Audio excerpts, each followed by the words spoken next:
Salut la Bulls Nation, bienvenue sur French Bulls TV. Encore une vidéo de plus pour parler de l'histoire des Bulls. Des Bulls qu'on avait laissés à l'été 92 après un back-to-back, deux titres consécutifs. Jordan est double MVP de la saison régulière, double MVP des finales, deux fois champion avec Chicago. Et la conquête d'un troisième titre démarre par les Jeux Olympiques à Barcelone en 92. Et alors, évidemment, il n'y a pas énormément de liens entre ces JO et les Bulls, si ce n'est qu'il y a Pippen et Jordan dans la Dream Team. Mais on va quand même revenir un petit peu dessus pour parler de Tony Kukoc, parce que depuis qu'il a été drafté en 90 par Jerry Krause, le general manager des Bulls n'arrête pas de dire ah, quand Kukoc va venir, ça va être génial parce qu'il est tellement bon, machin. Et ça gonfle un petit peu Jordan et Pippen, surtout que il est prévu que une fois que Kukoc arrive, il touche plus en salaire que Pippen, qui vient quand même d'être double champion NBA. Donc il se dit attends, ce mec il joue en Europe. À l'époque, les Européens qui arrivent en NBA, c'est pas comme maintenant, quoi. Donc t'arrives pas et tout est déjà. Enfin, ils te donnent rien, quoi. Ils suivent pas spécialement ce qui se passe en Europe, ils savent pas, ils se disent juste tiens. Donc une fois à Barcelone, premier match en plus du tournoi. La Croatie de Kukoc est dans la même poule que les USA, donc c'est vrai que pour le coup il a pas eu de bol. Et c'est le tout premier match du tournoi, le match d'ouverture. Et Kukoc s'attend pas à ça, parce que pour lui, il dit ok, Jordan et Pippen ils jouent aux Bulls, j'ai été drafté par les Bulls, je sais pas encore quand je vais y aller, mais ils devraient être là. Je sais que les Bulls gagnent des titres, mais après je sais pas tout ce qui se passe en interne, les histoires, tout ça. Bah, il va vite comprendre, parce que Jordan et Pippen disent à tous les autres membres de la Dream Team, et puis pas n'importe qui, hein, t'as des Magic Johnson, Larry Bird, Patrick Ewing, Charles Barkley, Karl Malone, John Stockton, David Robinson, etc. Euh, Ils leur disent Kukoc il est à nous. Et même Pippen et Jordan entre eux, ils se battent en disant non, c'est moi qui défends sur lui, non, c'est moi qui le prends. Et du coup, Euh, sur ce premier match, ils lui mettent une misère pas possible. Et Kukoc, il est surpris. Il savait pas du tout que c'était le plan. Tu vois, il s'y est pas préparé, rien. Donc il passe un match absolument dégueulasse. Je crois qu'il finit à 2 ou 4 points. Et, enfin bref, il se fait. Il en a toujours un des deux qui le suit de près dès qu'il a le ballon. Enfin bref, il vit un soir assez cauchemardesque. Et voilà, Jordan et Pippen sont motivés en disant voilà, c'est ça que tu veux faire venir aux Bulls. Ben putain, c'est quand même pas. D'ailleurs, même Pippen en interview d'après-match, il chambre en disant ouais, je sais pas s'il a vraiment le niveau pour être en NBA. Donc du coup, même Jordan dit ouais, c'est peut-être un peu abusé, il dit pas ça non plus. Mais justement, ce qu'on voit après, c'est que la Croatie et les USA se retrouvent en finale. Et Kukoc a un bien meilleur match. Je crois qu'il fait 16 points, 9 passes décisives, un truc dans le style. Et donc un match bien plus solide, même si bon, bah, la Croatie prend une crevée comme toutes les autres équipes pendant ces JO-là de la part des USA. Mais c'est vrai que Jordan et Pippen diront après ce match que ouais, il a quand même bien réagi, parce que par rapport au premier match où on lui a pas laissé l'occasion de souffler, là il s'est quand même rattrapé, il a prouvé, tu vois, au niveau du caractère et au niveau du jeu, qu'il était quand même pas si mauvais que ça. Donc tu vois, déjà là, il a marqué des points coach. On aura le temps de revenir sur Tony Kukoc dans des prochaines vidéos. Mais toujours est-il que donc pendant ces JO aussi, il y a quand même quelques déclarations de Jordan qui dit qu'il commence un peu à être fatigué, lassé. Tu vois, il dit bon, c'est limite tu un peu trop. Non, il va pas dire que c'est trop facile, mais tu vois, il y a des fois, il commence à se dire bon, c'est un peu, on s'ennuie un peu, ça manque de challenge, même si bon, le- l'idée d'aller chercher un troisième titre consécutif est forcément très attrayante pour lui, parce qu'il veut absolument gagner trois titres de suite, parce que Magic ne l'a jamais fait, parce que Larry Bird ne l'a jamais fait, parce que Isaiah Thomas ne l'a jamais fait. Et il se dit, si moi j'en chope trois de suite, un truc qui a été rarement fait en NBA, sachant qu'à ce moment-là, seul Minneapolis l'avait fait dans les années 50, les Lakers qui étaient alors à Minneapolis, et les Celtics qui en ont gagné 8 de suite. Aucune autre équipe dans l'histoire de la ligue n'a gagné trois titres consécutifs. Donc c'est un gros challenge pour les Bulls, mais voilà, s'il n'y avait pas ce challenge-là, Jordan avait déjà laissé entendre qu'il partirait parce qu'il en a un peu marre. Et puis en plus, il y a toute toute la pression médiatique, parce qu'à ce moment-là, en 92, Jordan, c'est la méga star planétaire au niveau du sport, et pas qu'au niveau du sport d'ailleurs, c'est une des plus grosses figures dans le monde. Et en plus, donc avec la victoire aux Jeux Olympiques, ça va pas faire diminuer tout ça. Mais voilà, il y a quand même pas mal d'histoires aussi, parce que maintenant que Jordan est tout en haut, tu as toujours des gens qui essayent de dire ouais, il est pas si intouchable que ça, il est pas parfait, machin, des petites histoires qui sortent. Il y a le livre Jordan Rules qui est sorti en cours de saison précédente, pendant la saison 91-92, où il est décrit comme un mec imbuvable aux entraînements. Il balance la balle dans la tronche des joueurs qui sont pas réveillés pour les secouer un peu. Il y a des histoires où, après un match pourri d'Horace Grant, il va lui piquer son plateau repas dans l'avion, lui disant t'as pas assez bien joué, tu mérites pas de manger. Enfin, il y a eu des histoires, mais absolument invraisemblables. Et donc, Jordan est décrit comme un vrai connard, comme un mec qui tyrannise ses propres coéquipiers. Et il y en a plein qui peuvent pas le saquer et qui savent que voilà, Jordan c'est le meilleur joueur de la NBA.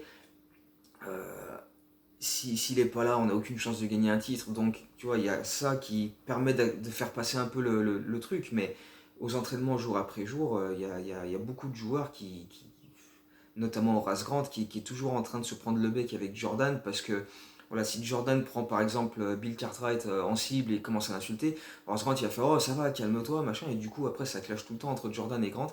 Donc c'est vrai que de cette époque-là, Jordan et Grant ont gardé une certaine animosité et c'est pas les meilleurs potes du monde.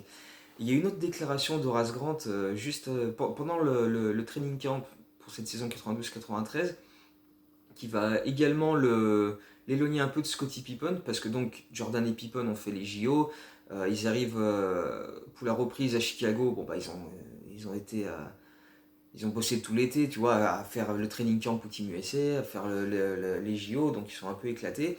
Et ils ont aussi des petits soucis. Jordan a des soucis à la voûte plantaire, Scottie Pippen a des soucis à une cheville.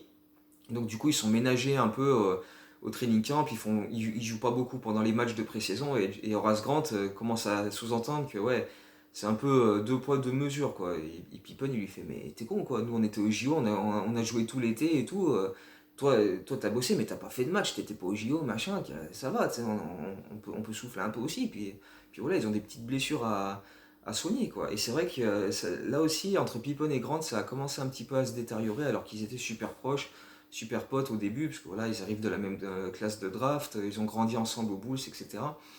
Bref, c'est vrai que pas mal de tensions, pas mal de clash dans l'équipe et autour de l'équipe, parce que autant sur le bouquin des Jordan Rules, Jordan il s'en fout un petit peu, il fait bah ouais, laisse le bouquin, voilà, il y a des trucs dedans, de toute façon c'est vrai, donc je vais pas aller contre ça. Mais il y a des déclarations, par exemple, Jerry Krause, lui, il supporte pas ça, il essaie de savoir qui a pu donner autant d'infos à Sam Smith, l'auteur du bouquin, parce qu'il cherche la taupe, la fameuse taupe. Et, euh, et voilà, ça met des tensions dans toute l'équipe, parce qu'il soupçonne un petit peu tout le monde, il convoque Phil Jackson dans son bureau, il fait d'après toi qui c'est qui a pu dire ça, etc. Donc voilà, il y a une recherche permanente de savoir qui donne des informations sur l'équipe comme ça, et donc ça crée beaucoup de tensions dans le vestiaire. Mais il y a quand même en ligne de mire cet objectif d'aller chercher un troisième titre consécutif. Et et les Bulls débutent la saison par 9 victoires, 2 défaites, dont une victoire contre les Pistons où Jordan marque un 3 points au buzzer. Il y a un départ intéressant, mais qui est aussi assez vite ralenti parce que, bon, bah justement, il y a des tensions qui jouent un peu, mais pas mal de fatigue, avec notamment John Paxson et Bill Cartwright qui se sont tous les deux fait opérer du genou pendant l'été. Ils sont là à la reprise, mais ils ont un petit peu de mal à enchaîner les matchs, à être vraiment performant. Bill Cartwright, son temps de jeu est en chute libre depuis 2 saisons déjà. Il est passé de 30 à 23 minutes, à 20 minutes. Donc il y a plus de temps de jeu pour des joueurs comme Scott Williams, Stacey King, etc., Will Perdue. Et puis John Paxson, il est devenu remplaçant parce que ben, au fur et à mesure des saisons, BJ Armstrong s'imposait de plus en plus comme un joueur vraiment, vraiment important. Et cette saison-là, il va devenir titulaire d'entrée. John Paxson est là à la reprise, hein, il s'est fait opérer pendant l'été, mais voilà, il commence à vieillir lui aussi. Et puis BJ Armstrong, il apporte tellement de qualité de combativité, de vitesse, que du coup les Bulls jouent plus vite. Et même Jordan apprécie beaucoup la combativité de BJ Armstrong, qui est un joueur voilà, qui est assez explosif, bon shooter, qui d'ailleurs cette saison-là va terminer meilleure adresse à 3 points de la NBA avec 41% à 3 points. Ce sera le joueur le plus adroit de la ligue cette saison-là à 3 points. Euh, et donc ça occasionne pas mal de changements et les Bulls ont parfois du mal à être vraiment dans le coup tous les soirs. Quoi. Il y a, fin novembre, il y a une défaite de 37 points sur le parquet des Knicks. Pareil, les Knicks qui eux montent en puissance saison après saison.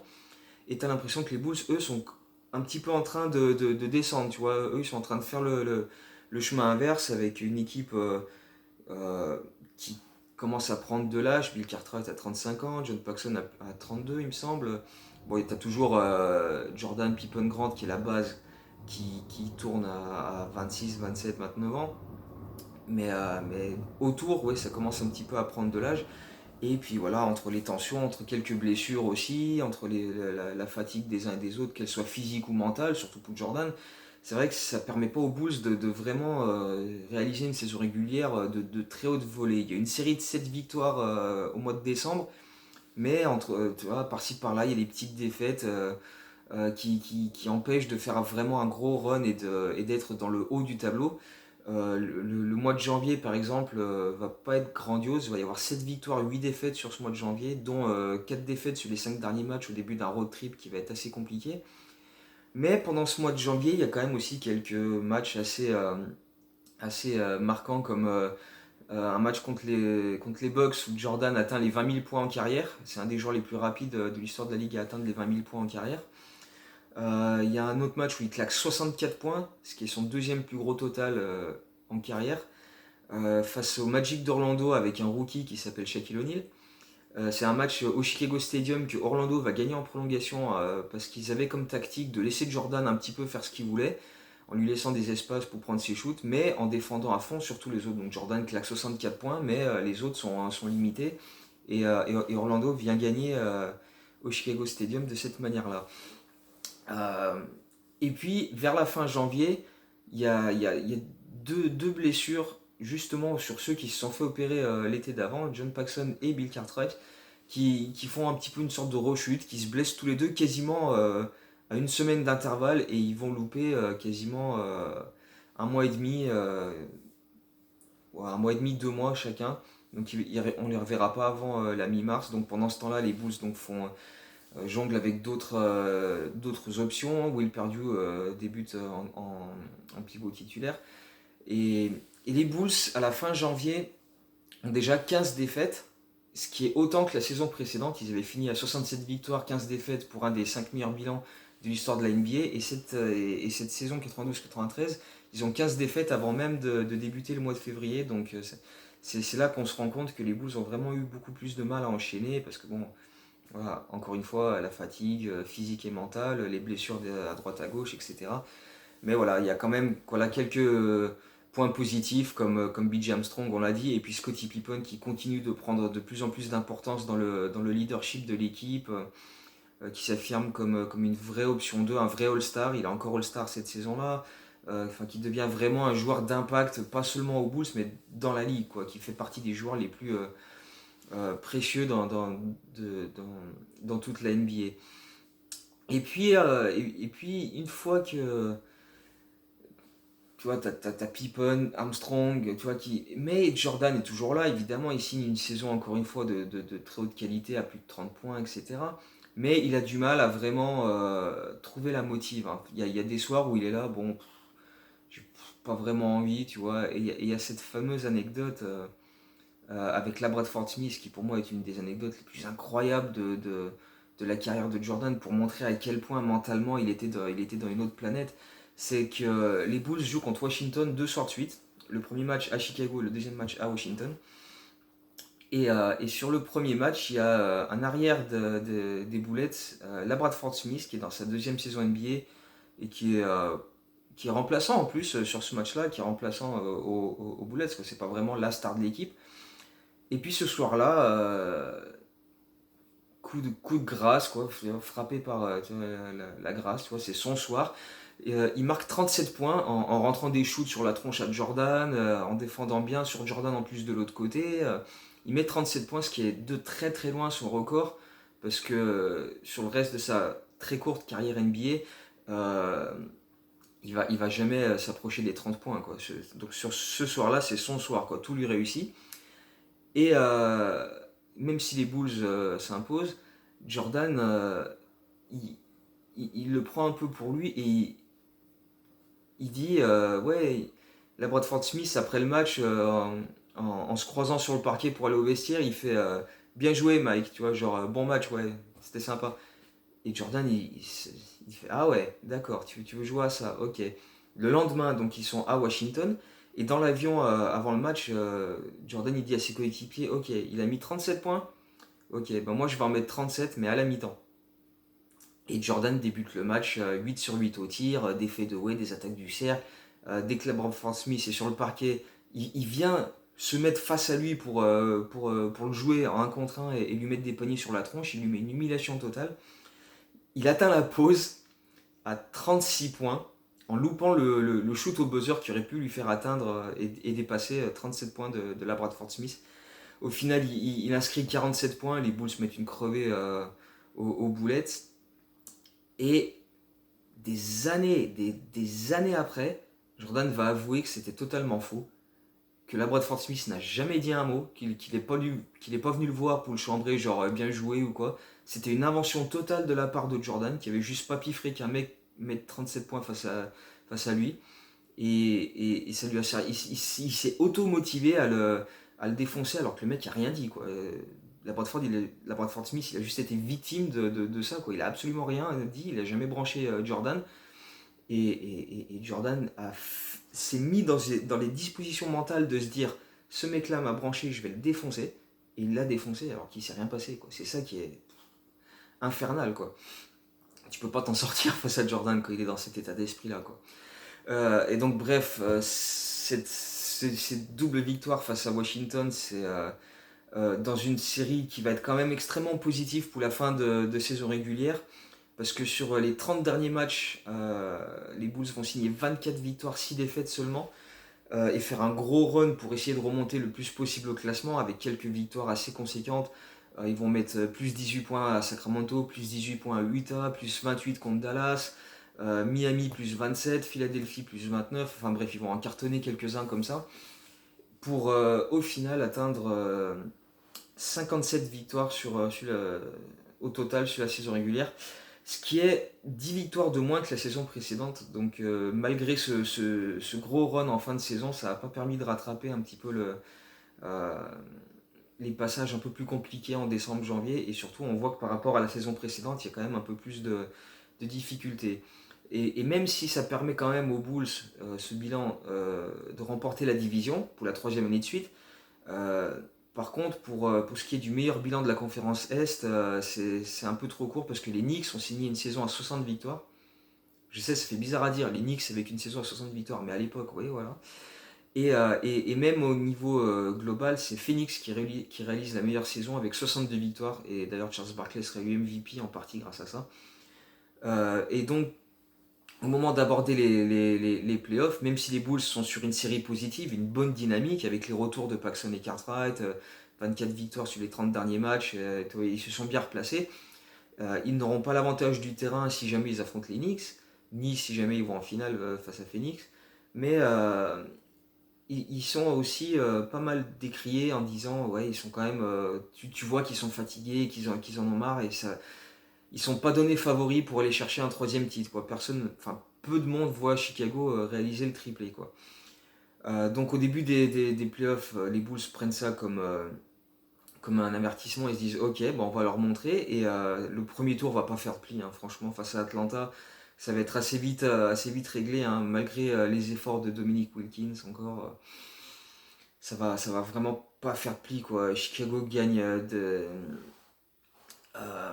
plus 24 au premier match, le deuxième match plus 15 et le troisième match plus 10. Enfin, il n'y aura pas vraiment de. Voilà, ils vont mettre trois belles crevées à Atlanta et le sweep et hop au suivant, quoi. Ça va vraiment pas faire un pli. Et au tour suivant, c'est les Cleveland Cavaliers que les Bulls avaient affronté en finale de conférence la saison précédente. Et une des principales recrues des Cavs, c'est Gerald Wilkins, qui dit qui va absolument tout faire pour stopper Jordan. Il voit qu'il est fatigué, il dit, il est fatigué, je vais le pousser, je vais le faire bosser au max pour le fatiguer encore plus et ça va nous donner une chance de gagner cette série. Évidemment, Jordan, bon bah, c'est pas tombé dans l'oreille d'un sourd. Jordan il fait ok, bon bah, vas-y, fais-moi bosser. Jordan, pareil, il entame le match en rentrant tous ses shoots. Et il y a plusieurs fois où il lui rentre des shoots sur la tête à Gerald Wilkins et puis en se retournant, il passe devant le banc des Cavs, il fait il peut pas défendre sur moi. Hein. Non, non, non, il peut pas. Hein. Et il le branche tout le long du match et au final, Jordan finit avec 43 points à 16 sur 30 au shoot. Et puis les Bulls bon, bah, gagnent le match 1 pas aisément parce qu'il n'y a que 7 points d'écart, mais voilà, ils ont fait ce qu'ils avaient à faire. Euh, parce que pas aisément parce que Jordan met 43 points, mais derrière, il n'y a que un joueur, je crois que c'est BJ Armstrong, qui met 10 points et tous les autres sont en dessous de 10 points. Pippen, il finit à 9 points. Donc voilà, il y a Jordan qui a fait son gros carton au scoring, mais derrière, ça a eu un peu de mal à suivre. Et c'est un petit peu parce qu'il y a eu ce réveil-là au match 2 que l'écart est beaucoup plus conséquent. Chicago gagne le match 2 de 19 points avec BJ Armstrong qui met 14 points, Pippen en met 18, Jordan 19, Horace Grant 20. Enfin bref, c'est beaucoup plus équilibré au niveau du scoring. Et du coup, ça permet aux Bulls d'être beaucoup plus solides sur ce match-là et de l'emporter de manière plus large. Le match 3, bon bah, malgré des efforts des Cavs pour essayer de contenir ce qu'ils peuvent, c'est pareil, ça fera pas vraiment de suspense. Jordan met 32 points sur ce match 3 et les Bulls mènent rapidement 3-0. Au match 4, les Cavs vont tenter tout ce qu'ils peuvent encore une fois pour essayer de ne pas prendre un sweep qui fera un peu tâche parce que au final ils ont fini la saison régulière avec 54 victoires, soit juste 3 de moins que les Bulls. Donc ils se disent il n'y a quand même pas tant d'écart que ça entre eux et nous. Quoi. On a que 3 victoires d'écart en championnat, on est quand même capable de les bousculer. Ils essayent, mais, mais non, les Bulls sont en mission et Gerald Wilkins claque un panier à 3 points dans le corner qui met les siens devant dans les dernières secondes, mais il y a ce fameux The Shoot numéro 2, Jordan qui temporise et qui rentre encore un shoot au buzzer contre les Cavs pour les sortir des playoffs, un peu comme en 89, et donc ce shoot sera appelé The Shoot 2. Euh, et les Bulls infligent un sweep aux Cavs, quoi, et c'est quand même pas anodin, parce que les Cavs, on l'a dit, seulement 3 victoires de moins que les Bulls en saison régulière, quand même une équipe solide qui était en finale de conférence l'année d'avant, et ils se prennent un sweep, donc là tu te dis, merde, les Bulls, c'est quand même... ils sont peut-être pas favoris pour le titre, mais quand même, quoi. Toujours est-il que ça va quand même beaucoup plus se compliquer au tour suivant, parce que c'est les fameux New York Knicks, et les Knicks, tu vois, comme je disais, c'est une équipe qui monte en puissance. 2 saisons avant, ils se prennent un sweep par les Bulls au premier tour. La saison dernière, il a fallu aller en 7 matchs pour les battre. Et il y a eu des matchs très très accrochés. Même si ce n'était pas le cas du septième, mais il y avait des matchs très accrochés avant ça. Et là, on les retrouve en finale de conférence. Ils ont en plus l'avantage du terrain. Ils ont signé une saison à 60 victoires. Ils sont en pleine confiance. Patra les chambres un peu, Patrick Ewing, John Starks, tous sont toujours là pour Anthony Mason pour essayer de mettre un peu des coups par-ci par-là et essayer de faire un peu péter un câble aux Bulls. Et, euh, et les Knicks prennent le match 1 à domicile sans vraiment de contestation. Tu vois, ils ont sorti un gros match, etc. Ils vont même prendre le match 2. Et le match 2, il y a ce fameux dunk de John Starks en fin de match qui va claquer un dunk sur la tronche de Jordan qui va faire lever le Madison Square Garden. Spike Lee va être comme un fou furieux. Pat Riley va appeler ce dunk le point d'exclamation en disant allez c'est fini, on va passer à autre chose parce que on est au-dessus des Bulls. Et Jordan sur ce match-là, il passe un petit peu au travers, il est à 12 sur 32 au shoot, même s'il met 36 points, il est à 12 sur 32, donc une adresse pas franchement folichonne. Et entre le match 2 et le match 3, ce qui est assez étonnant d'ailleurs, il y a 3-4 jours de repos, tu vois, ça n'enchaîne pas 2 jours après. Il y a quand même un repos assez conséquent entre ces deux matchs-là, et il y a des, je sais pas si on peut appeler ça un scandale qui éclate, mais enfin oui, vu comment ça a été traité par la presse, ils parlent de ça comme un scandale, un truc de fou. Ils disent Jordan, la nuit avant le match 2 à New York, il est parti au casino avec son père et un peu des gens de son entourage. Ils sont allés à Atlantic City au casino. Ils y sont restés jusqu'à 2h du matin, 1h du matin selon les versions. Dans les journaux, ça met 1h30, 2h, 2h30. Jordan, il dit ouais, 1h, j'étais rentré à l'hôtel à New York. Donc bon, tu sais pas trop, mais toujours est-il que ça déchaîne les radios, que ce soit à Chicago, à New York, ou les radios qui parlent de sport en disant mais Jordan il s'en bat les couilles, il est pas du tout motivé, il laisse tomber ses coéquipiers, il part au casino qu'il doit se reposer pour le match 2 et tout. Et justement en s'appuyant sur le fait qu'il a eu un pourcentage de tir dégueulasse au match 2, les mecs disent il était crevé, machin et tout. Et Jordan, ça le rend fou furieux. Il décide de plus parler à la presse. Il dit oh, si c'est comme ça que vous voulez traiter ça, moi je dis plus rien. Au point que c'est son père qui va aller parler à la presse en disant foutez-lui la paix, le mec c'est sa 9e année à Chicago, il a toujours tout donné pour cette équipe. En plus c'est une idée à moi, c'est le père à Jordan qui a dit allez viens on va se détendre un peu, on va au casino, ça nous fera passer histoire de se changer les idées après la défaite du match 1. Et il dit donc voilà, foutez-lui la paix, parce qu'en plus, voilà, aller au casino, euh, c'est pas grave dans l'absolu, surtout quand t'as le budget de Michael Jordan, tu peux aller claquer 10 000 balles au casino, c'est pas. Moi je bosse dans un casino. Moi, je bosse dans un casino. Euh, Jordan qui vient jouer au casino et qui lâche beaucoup de thunes, ouais, mais si tu peux te le permettre.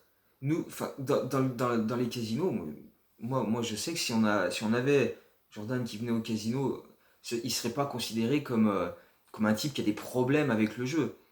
Parce qu'il a largement les moyens de se le permettre. Les mecs qui ont des problèmes de jeu, qu'on appelle des mecs qui ont des problèmes de jeu, c'est ceux qui jouent de l'argent, mais au-delà de leurs limites, qui n'ont pas cette thune, mais qui jouent, tu vois, et qui viennent tous les jours ou 5 fois par semaine. Et on en a plein, j'en vois plein, tout le temps. Et c'est pas du tout comme ça que Jordan est. Il va pas au casino tous les soirs où il n'y a pas match, quoi. Tu vois, c'est soit, ah tiens, ce soir il y a match, bon, mais les soirs où il n'y a pas match, je vais au casino. Non, c'est absolument pas ça. Il y va de temps en temps, il aime bien aller jouer, mais c'est pas un mec qui va traîner toute la nuit et y claquer toute sa fortune. Parce que voilà, tu vois, vu la fortune qu'il a à ce moment-là, même s'il perd, mettons, 50 000 ou même 100 000 dollars sur une soirée au casino, pour lui, ça le fait à peine tiquer, quoi. C'est pour ça que personne s'alarme, que les Bulls sont pas plus inquiets que ça, et que même David Stern, il explique dans le documentaire The Last Dance, il dit, on sait que Jordan va au casino, et d'autres joueurs NBA y vont, mais voilà, par rapport à la fortune qu'il a et ce qu'on a pu savoir comme argent qu'il a perdu, on s'est pas inquiété, parce que, bah voilà, c'est pas grand chose par rapport à l'argent qu'il a. Donc bref, ça fait énormément de scandales aux US. Et, et donc il y a ces histoires-là de problèmes de jeu, de problèmes, etc. Avec aussi cette histoire de ce pasteur avec qui il avait des paris au golf, à qui il a fait un chèque, et que ce pasteur a ensuite été au tribunal pour des affaires de trafic de drogue, etc. Et donc ils ont retrouvé le chèque que Jordan lui a fait pour 57 000 dollars. Au début, il avait dit que il lui faisait un prêt. Et après, il a avoué au tribunal que c'était des dettes de jeu qu'il avait avec lui parce qu'il voulait pas avouer au départ que c'était des dettes de jeu parce que voilà, c'était un peu embarrassant, etc. Mais bon, une fois au tribunal, il a bien dû avouer. Mais voilà, toujours est-il que tous ces scandales ressortent, plus le bouquin de Jordan Rules. À ce moment-là, Jordan, il en prend mais plein la tête, un peu partout. Et les Bulls sont menés 2-0 contre les Knicks dans cette série, donc il dit bon bah allez moi je parle plus, je dis plus rien, la presse c'est terminé. Et tu sens qu'il commence vraiment à en avoir plein le cul. Au match 3, tu sens qu'il est perturbé parce que ben personne n'en parle dans The Last Dance, mais même si Jordan finit à 2 rebonds d'un triple-double sur ce match-là, il met 22 points à 3 sur 18 au tir. Il passe une soirée dégueulasse au shoot, il envoie des briques un peu dans tous les sens. Et s'il n'y a pas Scottie Pippen qui fait un match mais monumental, en défense sur tout le monde. Bon, il met 29 points, mais défensivement, il close out tout le monde. Il fait un taf de ouf. Et bon, les autres joueurs, hein, BJ Armstrong, Stacey King, etc., aident aussi à ça. Mais s'il n'y a pas ça, bon, bah, c'est beaucoup plus compliqué pour la suite. Mais les Bulls gagnent ce match 3 et se relancent grâce à Pippen notamment, mais la défense aussi. Et ça permet les Bulls gagnent de 20 points ce match-là quand même. Ils mettent une bonne crevée aux Knicks pour dire bon, vous êtes gentils, mais faut pas nous enterrer trop vite. Et au match 4, là cette fois-ci, Jordan lâche les chevaux. 54 points, il attaque les Knicks dans tous les sens, il vient provoquer dans la raquette, il fait 18 sur 30 au shoot, donc il se rattrape largement au niveau de l'adresse. Il met 6 paniers à 3 points sur ce match-là aussi pour leur dire bon, bah, hein, à un moment, il va falloir me prendre au sérieux. Et les Bulls égalisent à 2 partout dans cette série avant de se rendre à New York pour ce fameux match 5 qui va rester comme une des plus grosses séquences défensives de l'histoire des Bulls et probablement de la ligue. Parce que justement, sur le coup, s'il a loupé le triple-double au match 3 pour 2 rebonds, sur ce match 5, Jordan réalise un triple-double avec 29 points, 10 rebonds et un record des Bulls de 14 passes décisives. Record de franchise pour un match en playoff au niveau des passes décisives, qui a été égalé.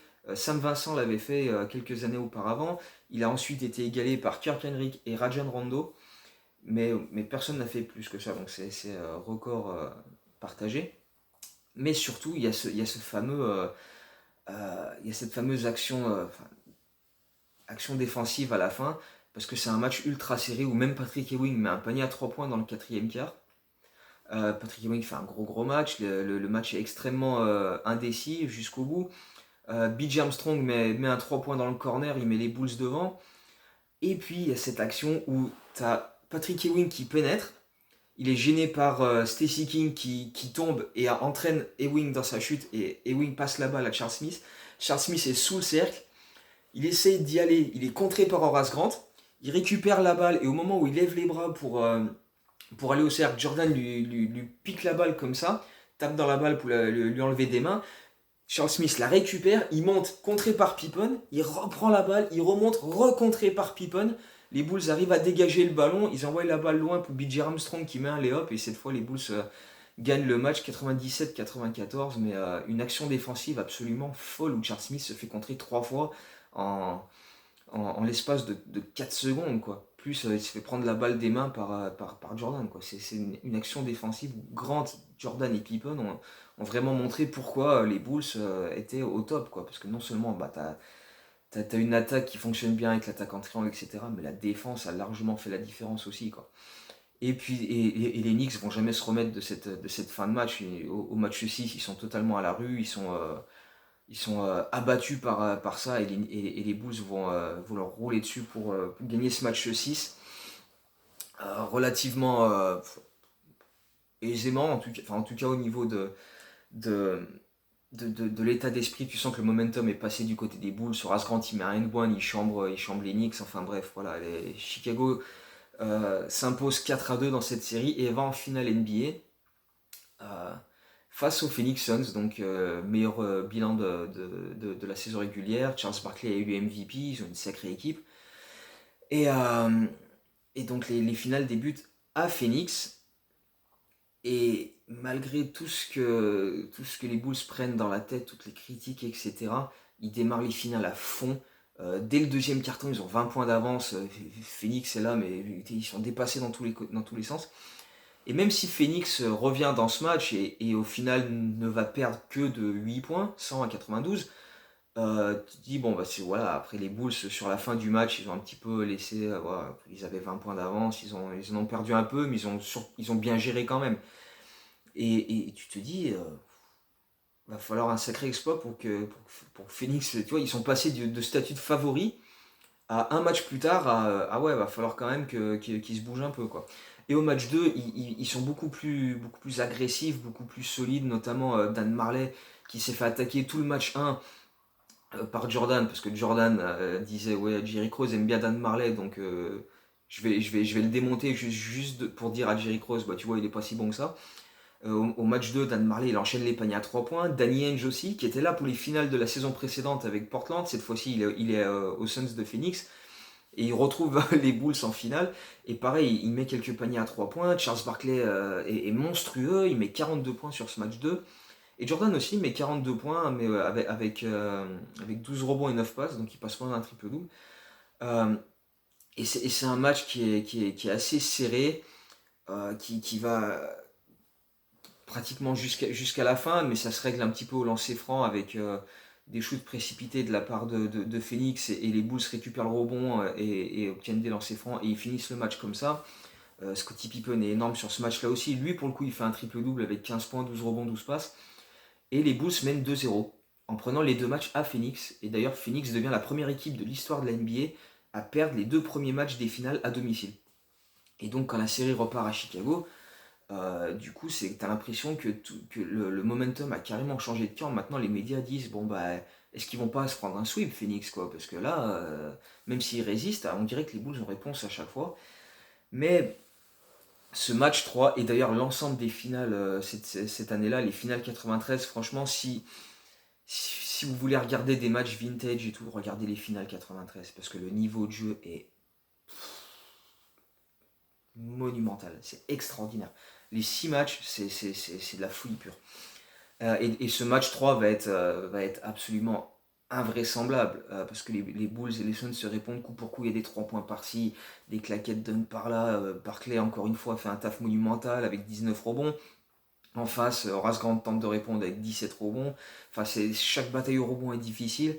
Euh, Ça se répond coup pour coup, les attaques du cercle se multiplient. De l'autre côté, tu as Dan Marley et Danny Ainge qui continuent de mettre des 3 points dans tous les sens. Kevin Johnson, le meneur supersonique des Suns qui attaque le cercle dès qu'il peut. Richard Dumas, pareil, qui joue un peu les mastocs dans la raquette pour essayer de bloquer tout ce qui passe. C'est une vraie bataille ce match 3 qui va aller en 3 prolongations. Et signe de la fatigue, la première prolongation, le score est de 4-4. Il n'y a que 4 points marqués par chaque équipe dans la première prolongation, 7 points par équipe dans la deuxième prolongation. Et les Suns vont faire la différence dans la troisième prolongation avec Danny Ainge notamment, et encore Charles Barkley qui est là. Et toujours est-il que les Suns, en 3 prolongations, vont gagner ce match au Chicago Stadium et relancer un peu la série. Euh, Jordan a beau s'être démené avec 44 points, ça a pas suffi. Pippen est à 26 points, 10 rebonds, 9 passes. Donc là encore, il passe proche d'un triple-double. Euh, enfin bref, c'est, malgré tout ça, tu vois, Phoenix a su jouer sur un certain avantage physique pour reprendre un petit peu d'ascendant et de momentum sur la série. Au match 4, par contre, Jordan va remettre les choses au point. Il va attaquer le cercle dans tous les sens, obtenir des lancers, provoquer au maximum. Et d'ailleurs, sur ce match-là, sur ce match 4, il y a pas mal de débuts d'échauffourée entre Danny Ainge et Jordan qui se rentrent dedans. Pippen qui se prend la tête avec Charles Barkley. Enfin, ça part un petit peu dans tous les sens. Horace Grant et Richard Dumas aussi. Enfin bref, pas mal de tensions dans ce match-là, de début d'échauffourée où tu vois, tu as les arbitres qui viennent séparer un peu tout le monde. Et c'est un match, encore une fois, très serré, beaucoup plus serré que les matchs qu'il y a eu à Phoenix, notamment le match 1.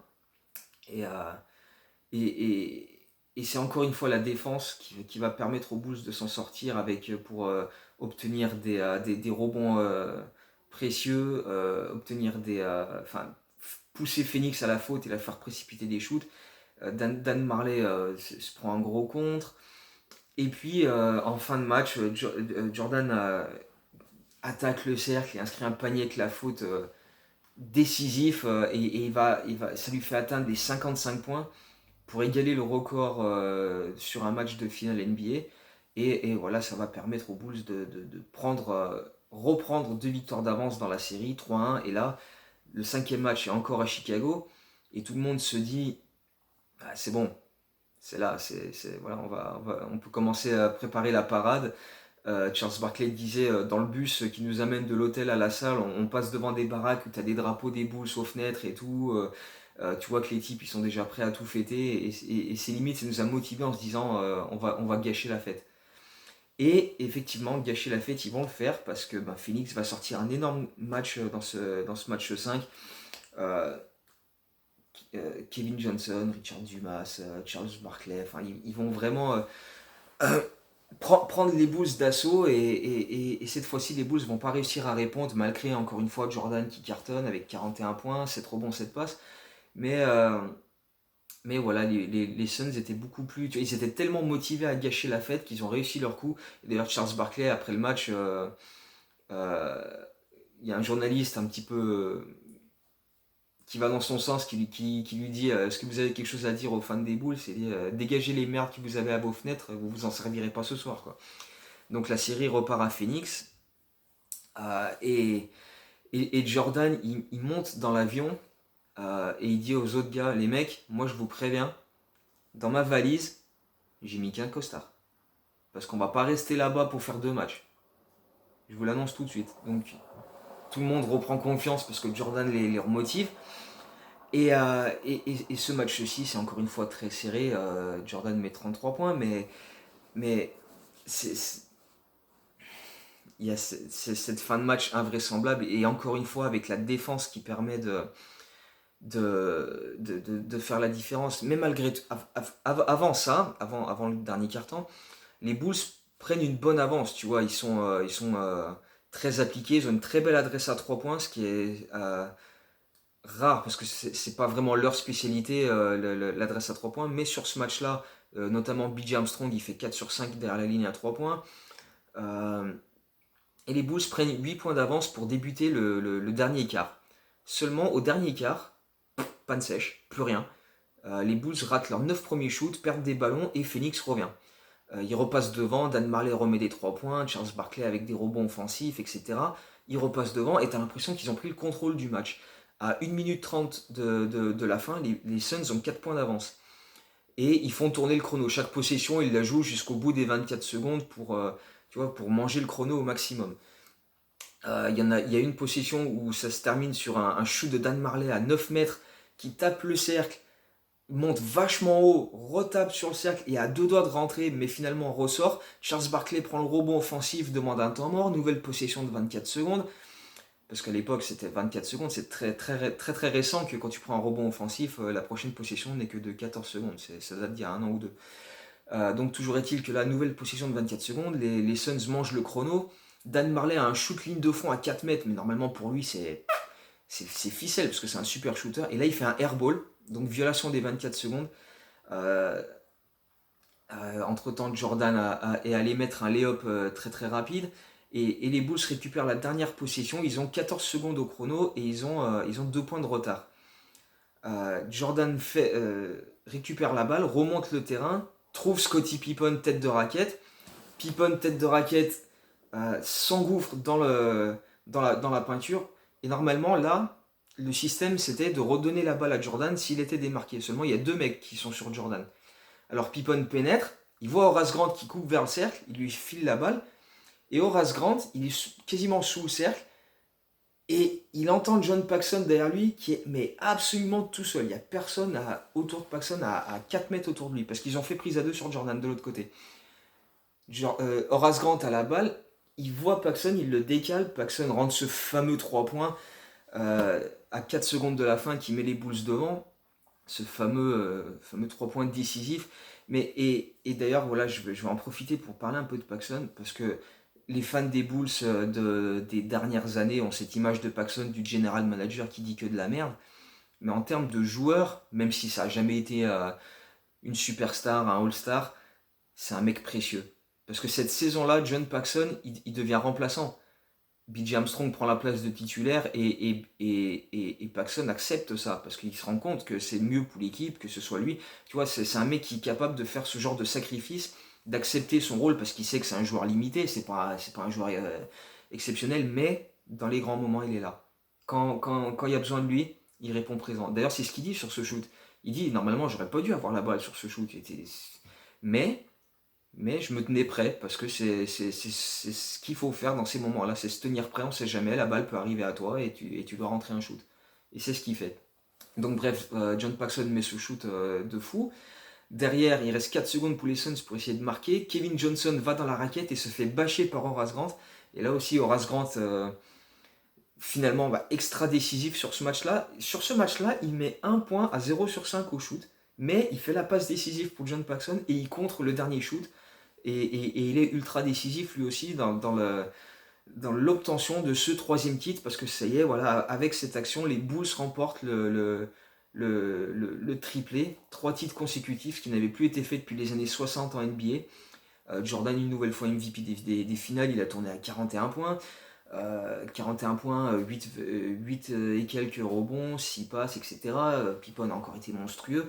Et bref, donc les Bulls réalisent ce fabuleux triplé qui a été extrêmement compliqué à aller chercher, parce que tout au long de la saison il y a eu énormément de difficultés entre, on va encore revenir dessus, la fatigue physique et mentale de Jordan et de Pippen, les blessures en cours de saison, le bilan qui a fait qu'ils n'ont pas eu l'avantage du terrain en finale de conf et en finale NBA, toutes les pressions autour de l'équipe avec The Jordan Rules et les tensions que ça a créé entre les joueurs.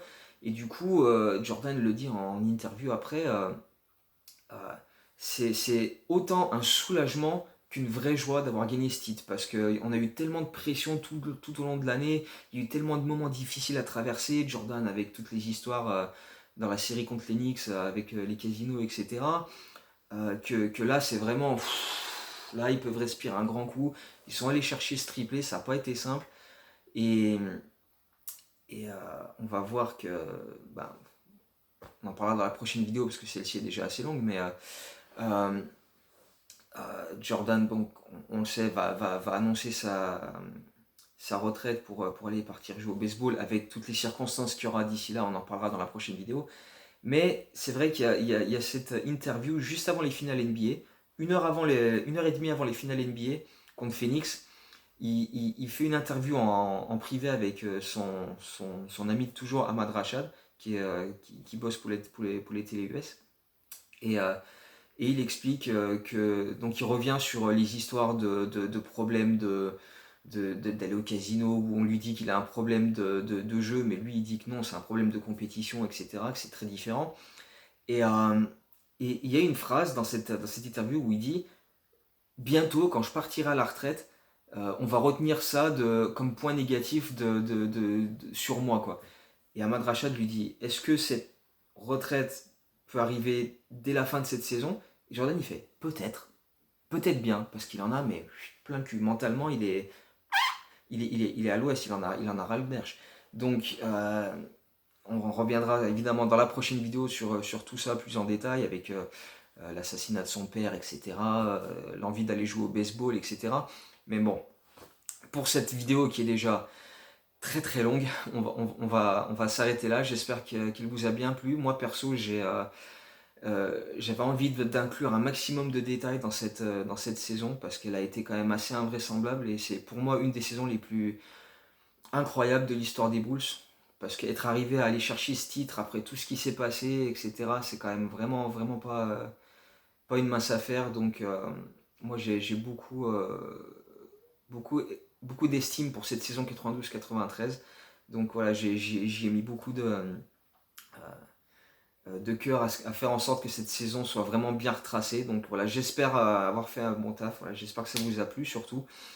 Comme d'habitude, si vous avez des questions, envoyez voilà, n'hésitez pas. Moi, c'est avec plaisir que j'essaie d'y répondre. N'hésitez pas à aller voir sur le site aussi, il y a la version écrite de cette saison et de toutes les saisons précédentes, des stats, des bios des joueurs, je vais en rajouter quelques-unes. Enfin bref, voilà, continuez à me dire ce que vous en pensez. Sur les dernières vidéos, j'ai eu quelques commentaires très sympas, ça fait toujours plaisir, donc voilà. Continuez comme ça, moi je continuerai à faire des vidéos, on continue de revivre ensemble l'histoire des Bulls, et on se retrouve très bientôt pour la suite. Allez, et go Bulls!